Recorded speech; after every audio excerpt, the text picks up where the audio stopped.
시간 찬양을 드리며 하나님 앞에 나가겠습니다.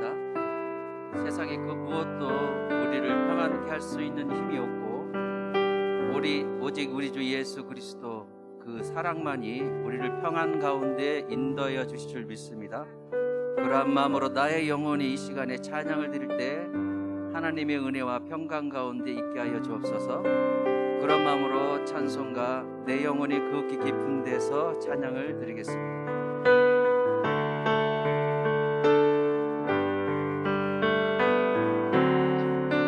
내 영혼의 극히 깊은 데서 맑은 가락이 흘려나네. 하늘 곡조가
번 더 평화로다.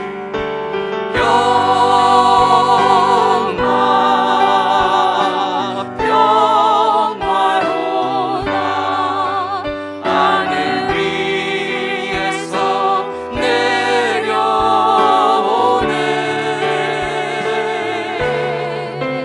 그 사랑의 물결이 영원토록 내 영혼을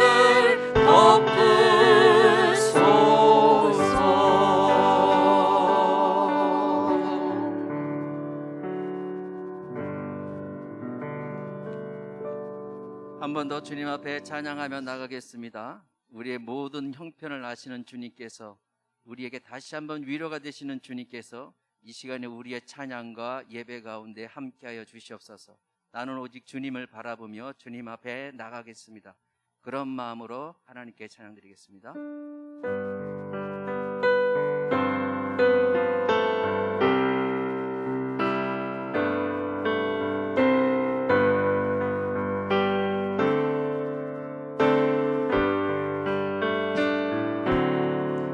저 멀리 배는 나의 시온성, 오 거룩한 곳 아버지지. 내 사모하는 집에 가보자.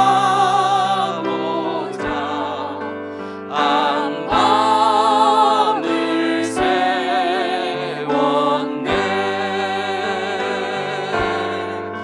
저 망망한 바다 위에 이 몸이 상할지라도 오늘은 이곳 내일은 저곳 주 복음 전하리. 다시 한번 저 멀리 배는 나의 저 멀리 배는 나의 시온성, 오 거룩한 곳 아버지지. 내 사모하는 집에 가보자.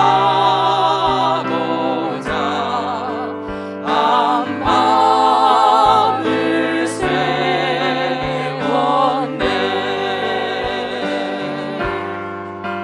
저 망망한 바다 위에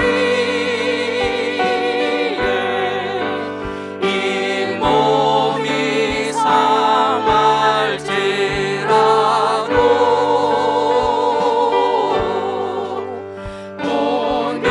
오늘은 이곳 내일은 저곳 주 복음 전하리.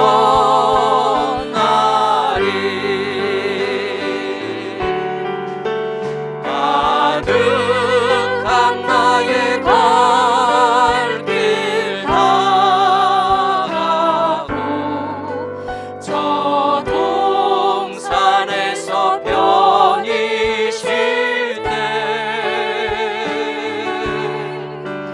내 고생하는 모든 일들이 주께서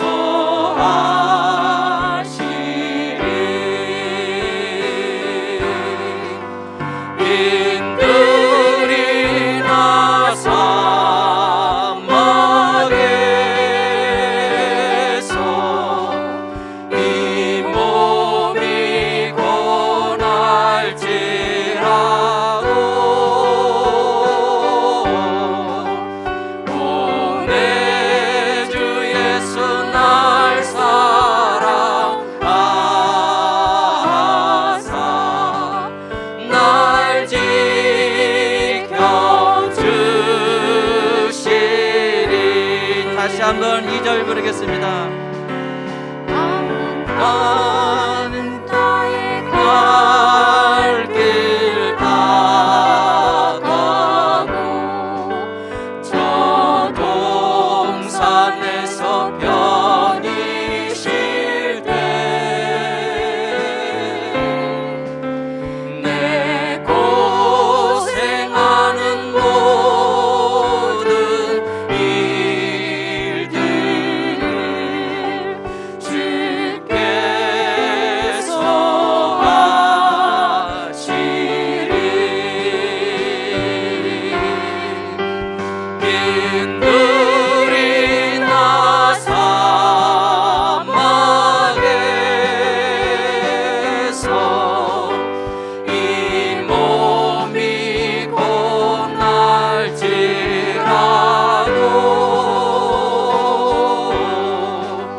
오 내 주 예수 날 사랑하사 날 지켜주시리. 날 지켜주시리. 날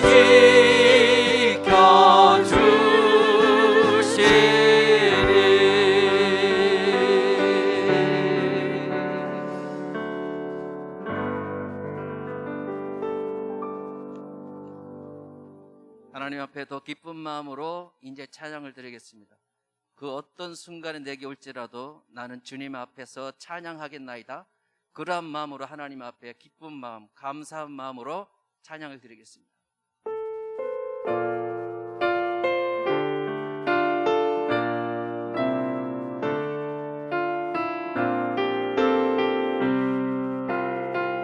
해가 뜨는 새아침, 해가 뜨는 새아침 빨간 내게 이제 다시 주님 찬양.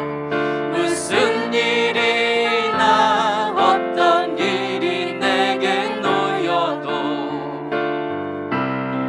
저녁이 올 때 나는 노래해. 송축해 내 영혼 내 영혼아 거룩하신 이름. 이전에 없었던 노래로 나 주님을 경배해. 다시 한번 해가 뜨는 새아침 빨간 내게 이제 다시 주님 찬양. 무슨 일이나 어떤 일이 내게 놓여도 저녁이 올 때 나는 노래해. 송축해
한 번 더 송축해 송축해 내 영혼아 거룩하신 이름 이전에 없었던 노래로 나 주님을 경배해. 이 시간에 조용히 눈을 감고 하나님 앞에 기도하기를 원합니다. 세상에 어떤 그 무슨 일이 내게 닥칠지라도 나는 주님을 향한 이 찬양을 그치지 않게 하여 주시옵소서. 그 어떤 것이 내게 닥칠지라도 나는 주님을 바라보는 자 되게 하여 주시옵소서. 우리 하나님 때문에 내가 사는 인생이 되게 하여 주시옵소서. 이 시간 이 예배 가운데 함께하여 주시고 우리에게 속히 새날을 주실 하나님을 기대하며 하나님 앞에 마음껏 찬양할 수 있도록 인도하여 주시옵소서. 우리에게 주시는 말씀을 통하여 이소민 목사님의 말씀을 통하여 다시 한번 위로를 받게 하시고 새 힘을 얻게 하시고 살아계신 하나님의 말씀을 다시 한번 경청함으로 말미암아 우리가 들음으로 말미암아 내가 다시 살아나는 이 예배의 시간이 되게 하여 주시옵소서. 하나님 앞에 두 손을 모고 간절히 기도하겠습니다. 주여,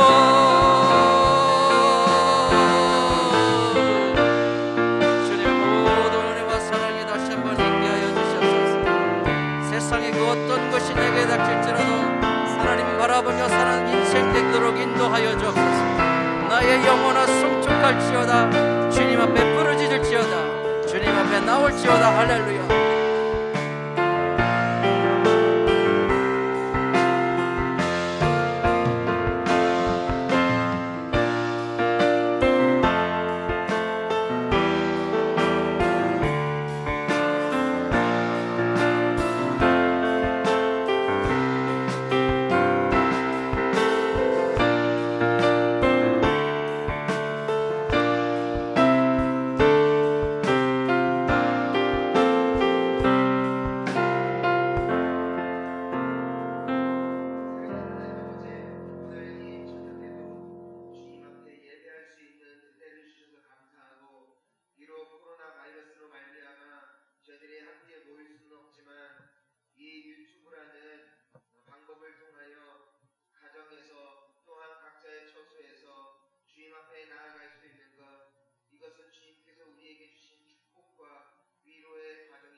우리는 끝까지 주님 신뢰하며 이 모든 여정을 승리하며 나아가게 될 줄 믿습니다.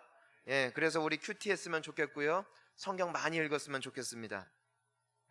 코로나19로 인해서 원래 행정 지침은 내일까지 비대면 예배를 이렇게 발표를 했기에 저희 교회가 지금까지 잘 준수를 해왔습니다마는 다시 한번 확인 후에 정확한 공지사항을 통하여 향후 예배의 안내를 어떻게 해드릴지 말씀을 드릴 수 있도록 하겠습니다.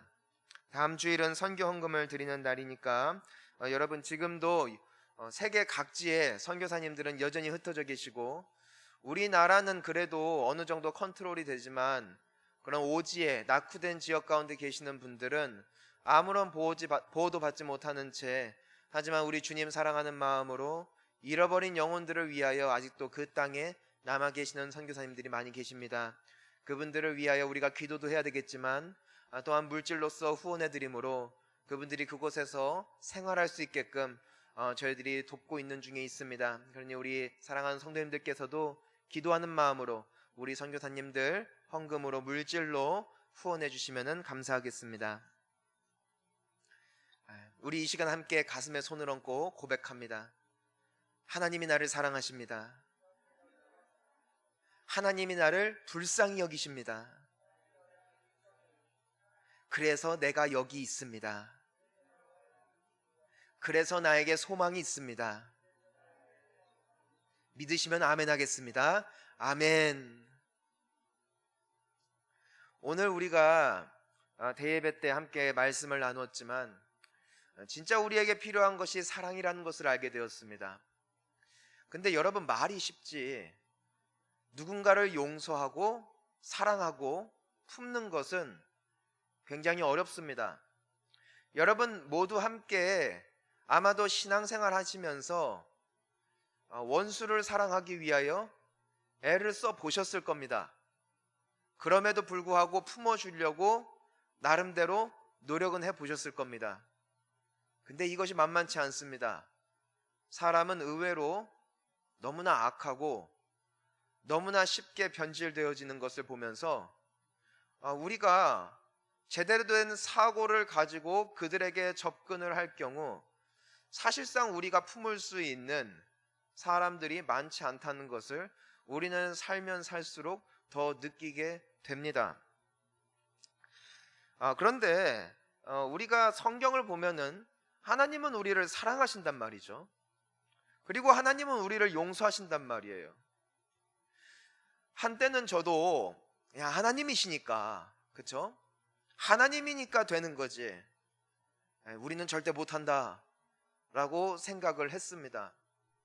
하지만 오늘 말씀을 통하여 하나님께서 가지고 계시는 하늘의 비밀, 그 천상의 열쇠, 사랑할 수 있는 방법을 우리에게 말씀해 주고 계십니다. 우리 귀한 성도님 여러분, 오늘 이 진리 말씀 붙잡고 여러분들의 삶 속에서 용서와 사랑이 회복될 수 있기를 주님의 이름으로 축복합니다. 오늘 말씀이 그 비결을 말씀해 주시는데, 자, 따라해 보겠습니다. 긍휼. 긍휼이에요. 긍휼. 긍휼이라는 게 뭐냐면은 누군가를 불쌍히 여기는 마음, 안 됐다, 딱하다, 이것이 긍휼입니다. 근데 여러분, 하나님이 여러분과 저를 여전히 사랑해 주시고 용서해 주시는 이유는 물론 그분께서 하나님이시기 때문도 있지만 그 마음속에 우리를 불쌍히 여기는 마음, 우리를 긍휼히 여겨주시는 마음이 있으시기 때문에 하나님은 여전히 우리에게 기회를 주시고 우리에게 회복을 주시고 우리와 함께 동행하여 주시는 줄 믿습니다. 나의 잘남이 아니라고요. 저는 방금 전에도 죄를 지었습니다. 아마 지었을 겁니다. 왜냐하면 사람은 끊임없이 죄를 지어요.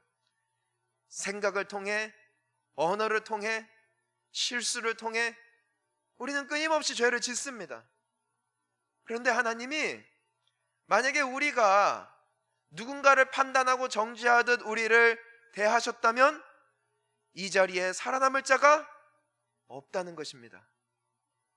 하나님은 우리를 불쌍히 여기세요. 그것이 오늘 말씀이 우리에게 보여주고 있는 하나님의 성품입니다. 우리 오늘 8절 말씀 다시 한번 읽습니다.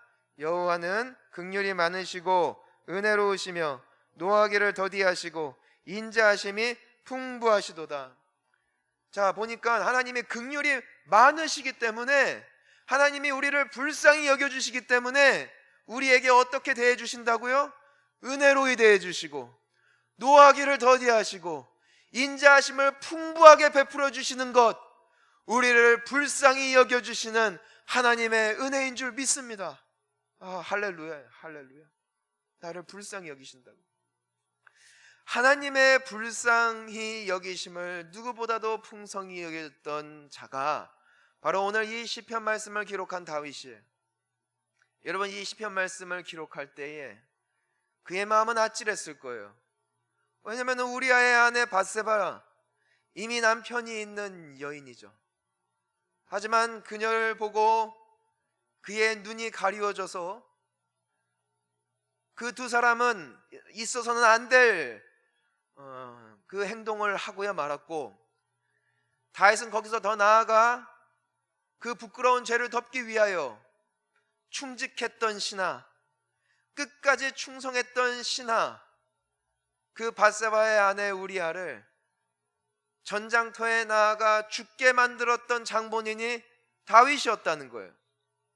여러분, 우리가 남일이니까 굉장히 시큰둥할 수 있고, 또한 이 이야기를 잘 알고 있으니까 익숙한지 모르지만, 만약에 다윗이 오늘날 살았으면 그 사람 죽었습니다.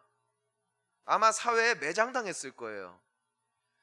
여러분, 요즘에 우리가 매체들을 통하여서 어떤 구설수의 한 사람이 올라오면은 얼마나 많은 사람들이 물어뜯고 얼마나 욕하고 얼마나 정죄하는지를 우리는 잘 알고 있습니다.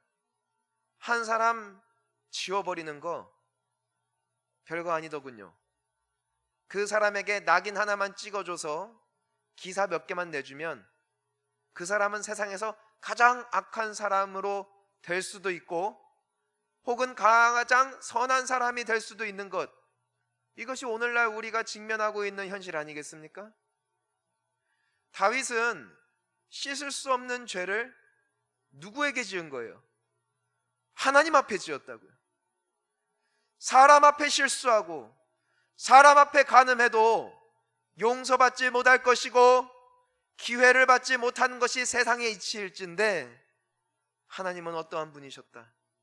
그분은 긍휼이 많으시고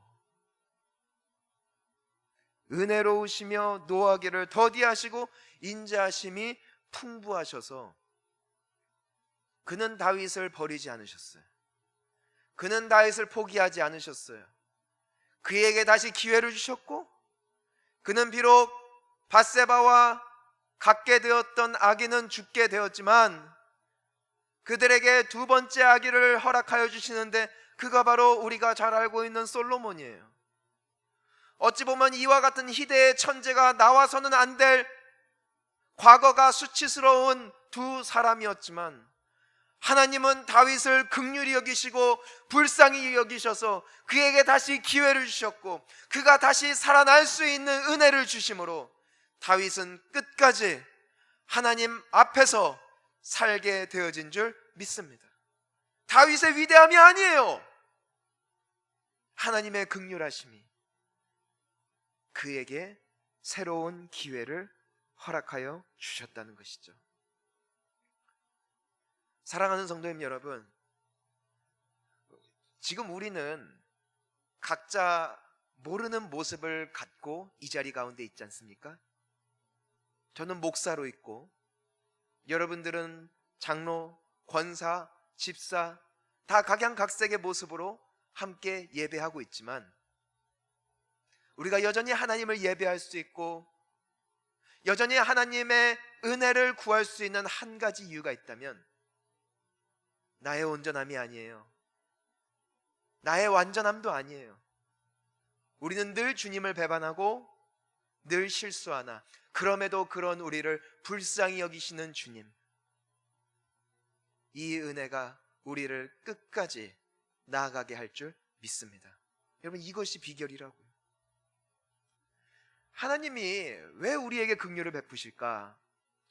우리가 오늘 읽지는 않았지만 같은 시편의 우리 13절 말씀을 한번 읽어보겠습니다. 아버지가 자식을 긍휼히 여김같이 여호와께서는 자기를 경외하는 자를 긍휼히 여기시나니. 자, 하나님이 여러분을 보실 때 어떠한 마음이다? 아버지가 자식 보듯이, 부모가 자기 새끼를 긍휼히 여김같이 우리를 불쌍히 여기시는 분, 이것이 하나님의 긍휼하심이라는 것이에요. 얼마 전에 제가 아는 지인분의 자녀가 이 성범죄에 연루가 되었습니다. 내용을 들어보니까 제가 딸 가지는 아빠여서 그런지 몰라도 그놈은 때려 잡아야 됩니다. 제 속으로 생각한 게 일단 강목으로 후려치고 회개하자, 그런 생각이 들 만큼 아주 파렴치한. 근데 그분이 저에게 종이를 한 장 내미는 겁니다. 뭔가 보니까 탄원서예요, 탄원서. 좀 나를 봐서라도 좀 써달라는 거예요. 제가 어떻게 했을까요? 써야지. 금맛 때문이 아니라 나랑 관계가 있는 분이니까 써드려야지. 근데 쓰면서도 이해가 안 가는 거예요. 나 같으면 저 자식 깜빵 보낸다. 정신 차리게 해야지. 근데 부모는 그렇지 않더라고요. 세상 사람들이 다 버려도 내 새끼는 내 새끼인 거예요. 우리를 향한 하나님의 마음이 바로 이와 같은 긍휼이라는 것이. 하나님은 우리를 사랑하시고 언제나 우리의 편에 서주시는 것, 이것이 우리를 여전히 사랑하시는 이유가 된다는 것이죠. 우리를 자녀 삼으셨기 때문에 하나님은 또한 우리를 불쌍히 여기세요. 우리 14절 말씀을 봅니다. 시작. 이는 그가 우리의 체질을 아시며 우리가 단지 먼지뿐임을 기억하심이로다. 그러니까 우리가 우리 자녀들이 좀 실수하고 남들에게 욕먹을 행동을 해도 우리는 알아요. 쟤 원래 저랬다는 거. 우리는 알아요. 쟤 나 닮아서 그런 걸. 근데 하나님이 우리의 체질을 아신대요. 우리 말씀 그냥 띄워주세요. 그런데 결정적인 게 뭐예요? 우리가 단지 먼지뿐임을 기억하신다는 거예요. 우리가 그렇게 대단한 인간이 아님을, 우리가 그렇게 사랑이 많은 인간들이 아님을, 우리는 죄뿐인 인간들임을, 우리는 풀과 같이, 꽃과 같이 시들어 사라질 존재임을 하나님께서는 아시기 때문에, 그러한 약한 존재임을 아시기 때문에 우리를 불쌍히 여기신다는 것이에요. 사랑하는 성도님 여러분, 우리에게 이 사랑이 필요한 줄 믿습니다. 자, 우리 함께 따라하겠습니다. 사람은 믿을 대상이 아니라 불쌍히 여길 존재입니다. 아멘.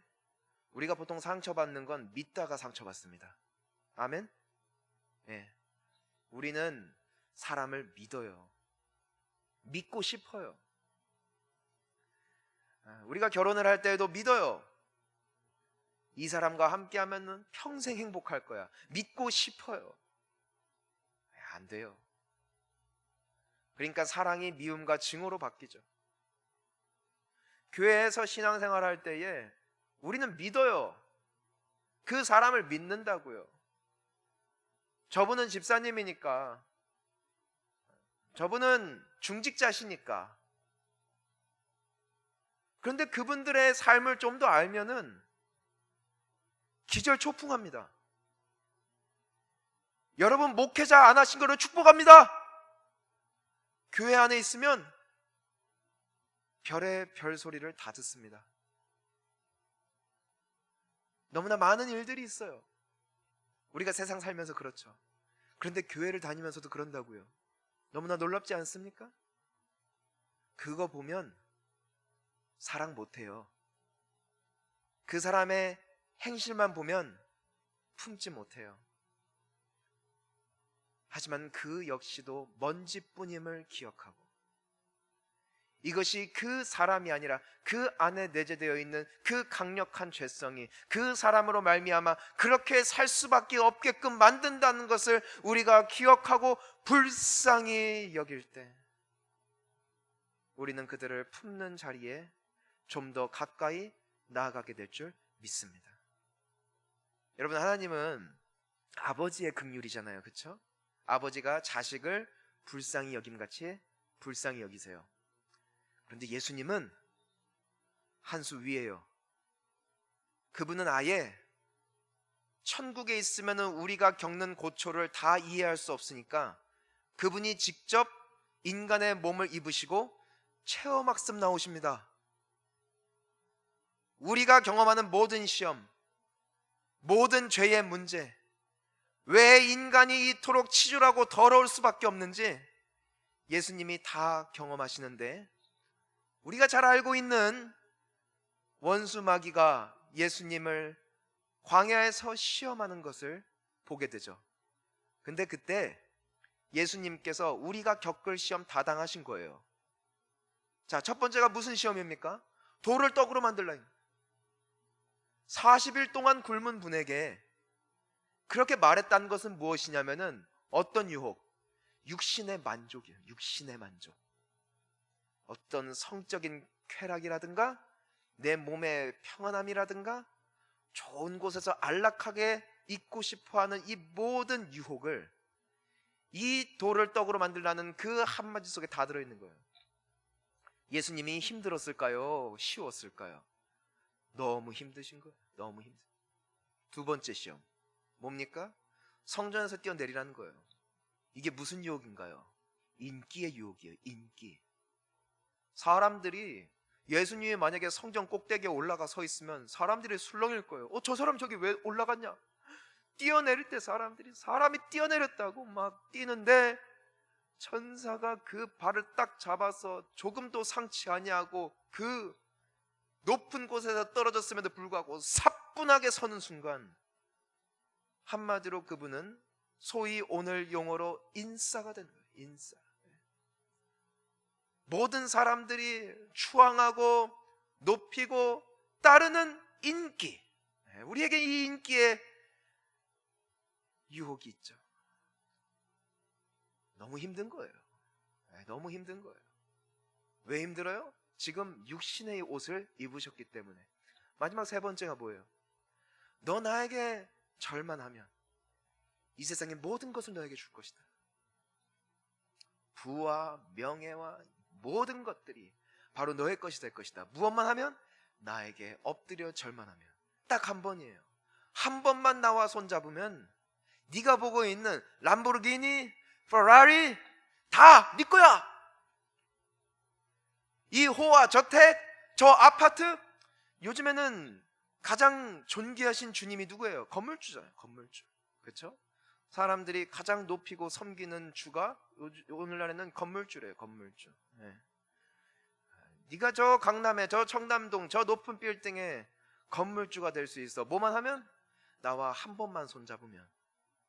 너 나와 한 번만 손잡으면 돼. 그럼 다 네 거야. 여러분, 힘들어요? 안 힘들어요? 미치는 겁니다. 근데 예수님이 하늘에 계실 때는 아버지의 심정으로 우리를 이해하셨지만 친히 육신의 몸을 입으셨기 때문에 이와 같은 고초와 모든 유혹과 인간이 왜 죄를 짓게 되어지는지 본인께서 몸소 체험해 보셨기 때문에 히브리서에서 이렇게 말씀하고 있습니다. 우리 함께 15절을 읽어봅니다. 시작. 우리에게 있는 대제사장은 우리의 연약함을 동정하지 못하시리가 아니요 모든 일에 우리와 똑같이 시험을 받으시니로되 죄는 없으시니라. 자, 똑같이 시험을 누가 받으셨어요? 예수님이 받으셨대요. 여기 있는 우리에게 있는 대제사장이 예수님을 말씀하는 건데, 우리랑 똑같이 시험을 받으셨기에 뭐라고 합니까? 우리의 연약함을 동정하신대요. 그러니까 이해하는 정도가 아니라 동정하신대요. 뼈저리게 우리와 함께 공감하신다는 거예요. 왜?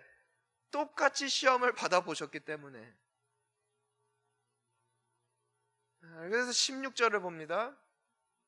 그러므로 우리는 긍휼하심을 받고 때를 따라 돕는 은혜를 얻기 위하여 은혜의 보좌 앞에 담대히 나아갈 것이니라. 아멘.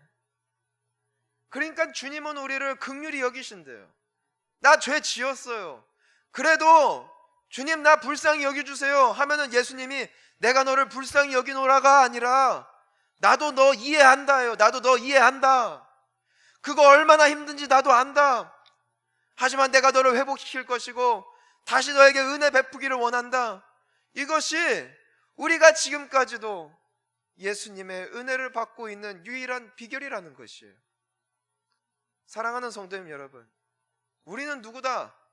죄인이다. 사실 내가 욕하고 정죄하는 사람들이 하는 거 보면은요, 꼭 나랑 같아요. 여러분 안 그러세요? 혹은 옛날에 내가 했던 행동과 똑같을 때가 너무 많아요. 근데 그거 보면서 정죄하기를 더 쉽게 하는 게 우리의 본능인 것 같아요. 근데 여러분 기억해야 돼요. 우리가 그 모습이라는 거예요. 솔직히 이해하지 않아요? 제가 참 부끄러운 일인데, 제가 어렸을 때, 그냥 어렸을 때라고 표현하면은 그냥 다 뭉뚱그려서 언젠지 모르니까, 제가 참 이성에 약했어요. 이성에 약해서 사귀지는 않되 걸쳐는 놨습니다. 이 사람 저 사람에게. 갑자기 제가 경멸스러우십니까? 저는 그래서 청소년 사역할 때 혜택을 많이 받습니다. 저는 청년 사역할 때 이성 문제를 가진 청년치고 저로 말미암아 은혜 받지 않은 이가 없어요. 왜냐면 나는 맨날 말하거든. 나도 그랬어. 너는 그래도 두 사람이잖아. 난 셋까지 해봤어. 은혜를 받아요. 여러분, 우리 치졸하게 살지 말자는 겁니다. 깨끗한 척하지 말자는 겁니다. 우리는 죄인이에요. 우리는 예수님의 마음을 닮아야 할 줄 믿습니다. 누군가의 허물을 볼 때 그 안에서 나를 보는 거예요. 그 사람의 약함을 볼 때 손가락질 아니라 나라도 저랬을 거야. 나라도 저랬을 거야. 아니, 나는 똑같이 안 한다 할지라도 나는 또 저 사람에게 없는 약함을 가지고 살고 있는 긍휼과 용서하심이 필요한 연약한 육신임을 기억하는 것. 이것이 우리가 긍휼의 자리에 한 발자국 더 나아갈 수 있는 비결이라는 거예요. 사랑하는 성도님 여러분, 우리가 먼지뿐임을 기억할 수 있기를 주님의 이름으로 축원합니다. 그러니까 예수님은 마태복음 9장 36절 보면은 무리를 보시고 불쌍히 여기시니 이는 그들이 목자 없는 양같이 고생하여 기진함이라. 먹을 거 보고 오는데 예수님이 기적을 일으키시니까 그 기적 쇼 보려고 몰려오는데도 예수님이 그들 보고 정죄 안 하세요. 하지만 뭐라고 하세요? 불쌍히 여기셨다. 불쌍히 여기셨다. 누가복음 23장 34절을 보면은 예수님이 십자가에 못 박히시기 전에 뺨을 치고 침을 뱉고 못 박는 이들을 향하여 예수님께서 뭐라고 말씀하세요? 함께 읽어봅니다. 이에 예수께서 이르시되 아버지 저들을 사하여 주옵소서 자기들이 하는 것을 알지 못함이니이다 하시더라. 그들이 그의 옷을 나눠 제비 뽑을세. 예수님은 뭐라고 하세요? 저들을 용서해 주십시오. 왜? 자기들이 하는 것을 알지 못하기 때문입니다.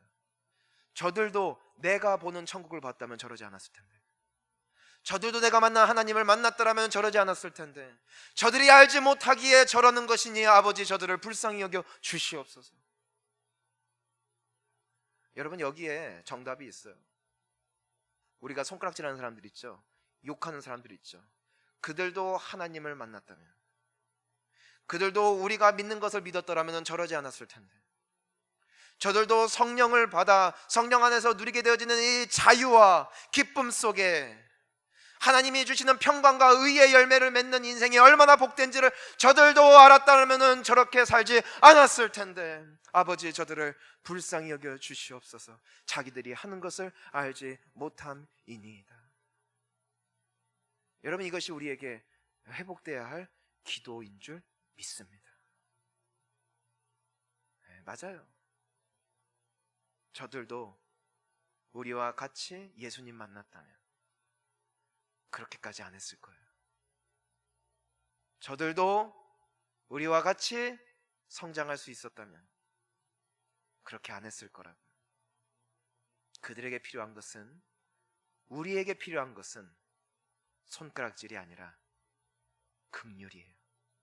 긍휼이 우리에게 새 기회를 주는 것이고, 우리가 다시 일어설 수 있는 힘을 주는 온전한 능력이 되어질 줄 믿습니다. 여러분, 우리가 마지막으로 예수님 당시에 사람들이 가장 기피하고 가장 피했던 대표적인 사람들이 있죠. 세리와 창기들이었고, 또 하나 더 있습니다. 바로 나병 환자입니다.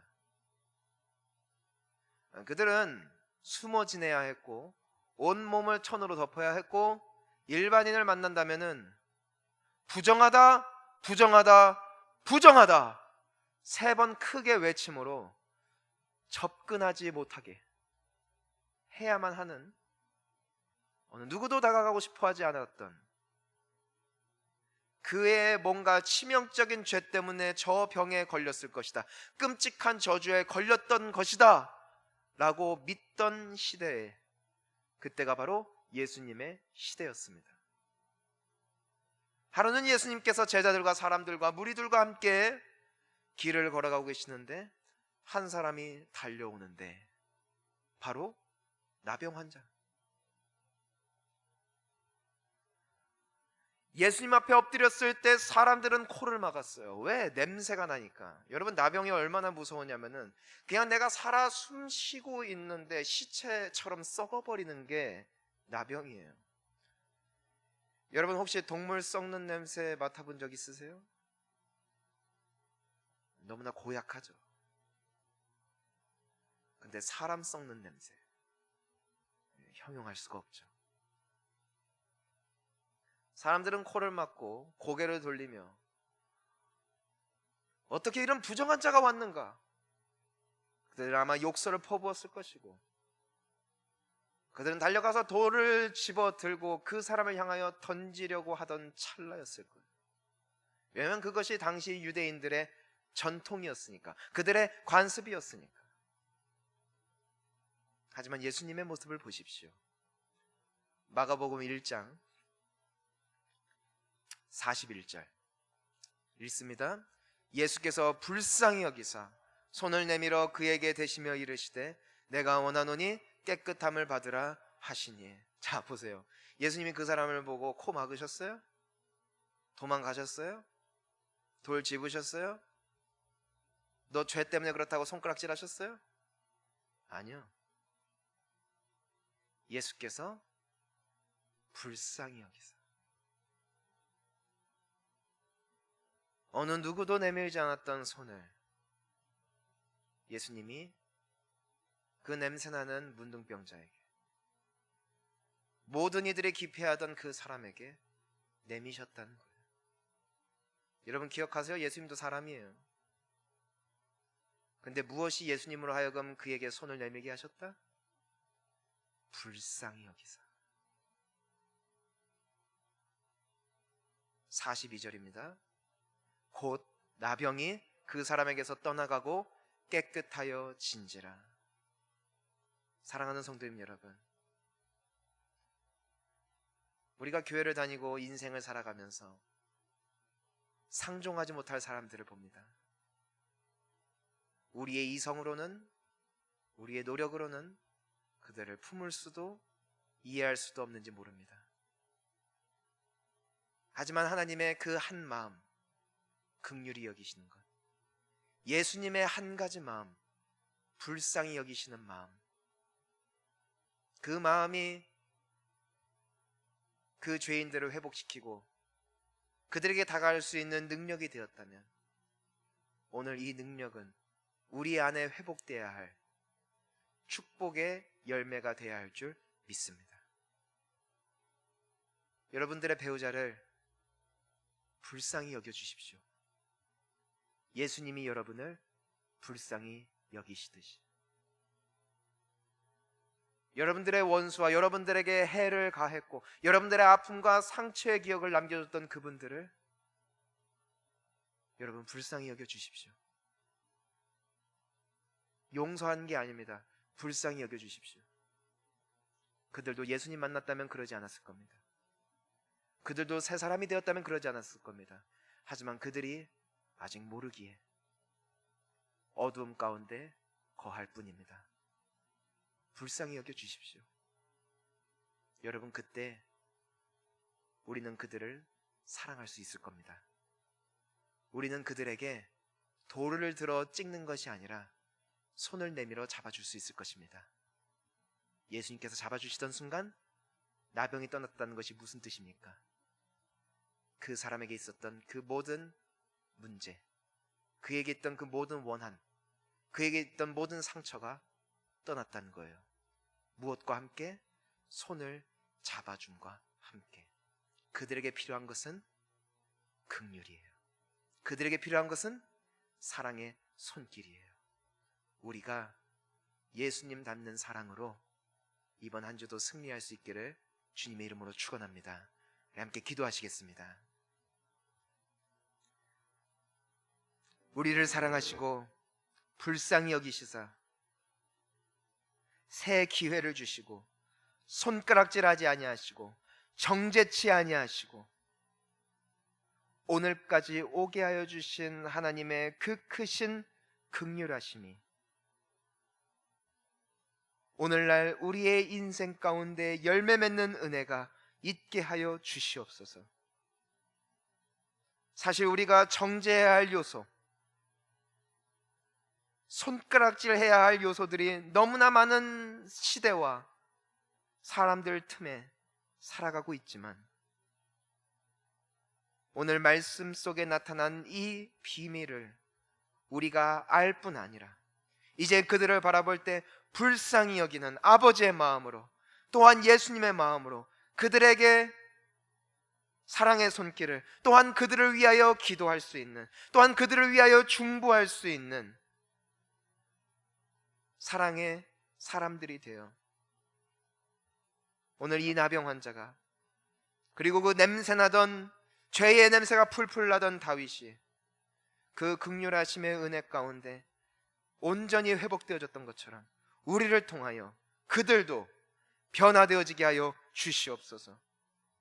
주님, 우리도 예수님이 보셨던 그 긍휼의 마음을 입기를 원하오니 지금 이 시간 우리의 심령 가운데 주의 성령 기름 붓듯 부어주시고 내 안에 정죄와 미워하고 증오하게 만드는 모든 거짓의 영들이 떠나가게 하여 주시어서 인간이 할 수 있는 사랑이 아닌 예수님의 사랑을 살아내는 우리 모든 성도님들 되어지게 하여 주시옵소서.